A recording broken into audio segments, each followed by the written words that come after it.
I mean, one of the big things I'm seeing now, and I've actually had to turn down brand deals because I refuse to encourage the testing of things like AMH and LSH and all those things at home. Then you Google it, and then it's like doomsday. Like, well, if this is this level, you're not going to be able to conceive. I literally worked with a woman for 3 consultations who was early 20s, got this home kit, oh, my AMH is low, was about to do IVF because the doctor said that was the only way. And now it's just like talking these women off the ledge of like these test results that either your doctor's doing or you're doing at home, they're not set in stone. They literally fluctuate compared to your cellular health, but there's no messaging on the package for that, right? And I think we talked about, the progesterone of like, well, you might have needed just a little progesterone support during that. Well, here we go. We're going straight to medication. Are we talking about the cellular health of the egg, of the sperm that's going to create the embryo? And then what's the environment? If you're not self-aware that you're lacking in a certain situation and you're getting the medical support, and I have an IVF baby and I use immune suppressing drugs, so like I know all about this, but what's the long-term health effects? And is that why we're seeing secondary infertility go through the roof? Come on, or babies with sensory processing Yeah. issues like that. I can't like I'm not here to talk and bring in pediatrics, but like the pediatric clients, it is a crazy landmine for new babies out there, and a lot of it's because we're not cleaning up aisle 9 before these pregnancies are happening. Yeah. Yeah. And I want to say just a real number on that, what you're talking about with AMH and the FSH number, and these are sort of sideways indicators of ovarian health.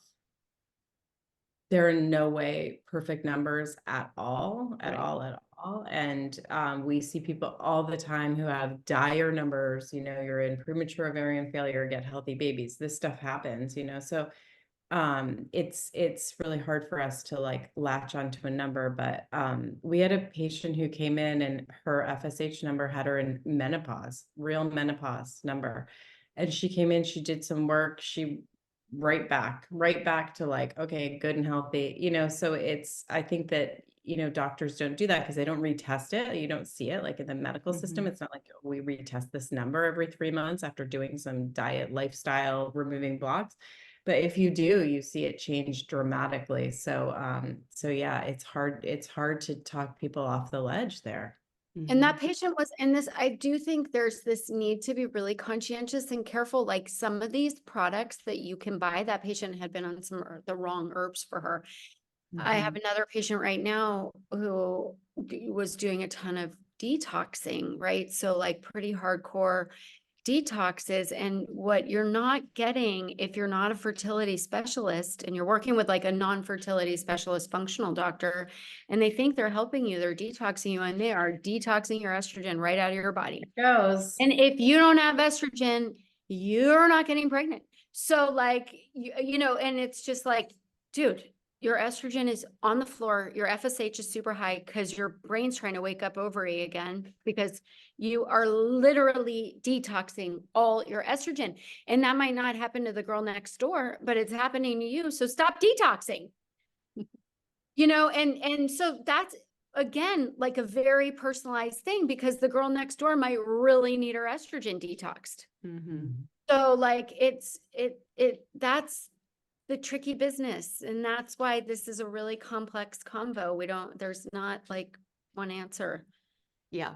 I think that was, a big theme in the summit. It was like everyone just wants that answer. Just tell me what to eat. Just tell me what to do. And it's like I'll be doing you a disservice if I hand you these are the exact steps you need to take, right? So I talk about 6 steps, but there's a different path for everyone within those 6 steps. There's not a perfect diet. There's not a perfect way to rest and recover or do exercise or get your hormones balanced. It's very personalized. And I think that is the hardest part for women who maybe can't afford to work with someone one-on-one, maybe don't feel worthy enough to do it, or just having those self-worth issues. And they're throwing darts in the dark, and they're following, thank you for following us on social media, but they're following 100 of us, and sometimes we say different things and they latch on to that, and it's not the right thing for them. I'll never forget working with an iridologist, and he put me basically, now I know, on a full keto diet. It was the first time my cycle ever went wonky in my whole life. It was the only thing going for my fertility. I had a cycle, and then all of a sudden I didn't. And it was so wrong for me. But when you're desperate, you're willing to do anything, right? But it's having that intuition and that discernment of, even if you try something that didn't work, just get yourself out of it and like, okay, and really come to light of like, who do I resonate with most? Who am I in, who I have that vibe with, and just hone in on that information. And, sometimes fork up the money to work with them if you're really in alignment with them, and if you're really struggling. I kind of hate the, I need to speak to my husband combo, Yeah. because I'm like, that dude does not know. Like, that dude, maybe they know, but they really can't understand, one, how it feels on the inside when you're ready for your baby and it's not coming. She's sure he's not coming. And it's all you see everywhere. It's all you see at the store. Every friend is pregnant. The dudes, that resonance has not happened for them in general, super generalizing, right? But like, they also can't really understand how much mental effort she's spending on trying to understand it and figure it out, and why, and the mental gymnastics, and that her gymnastics are the thing one of the things that's jacking her fertility. And so I'm like, can I talk to the dude? Because I'll like make this happen pretty fast for you versus you trying to make it happen for you, so I love the worthiness conversation you said, Monica. Monica, you're speaking a lot about empowerment and feeling like, okay, if my intuition is like, damn, I need individualized support or personalized support or one-on-one coaching, or we need coaches. We don't live in freaking tribes. We live in our own little house, and then we're on social media. Like, we need people to carry us across these things. These are hard things.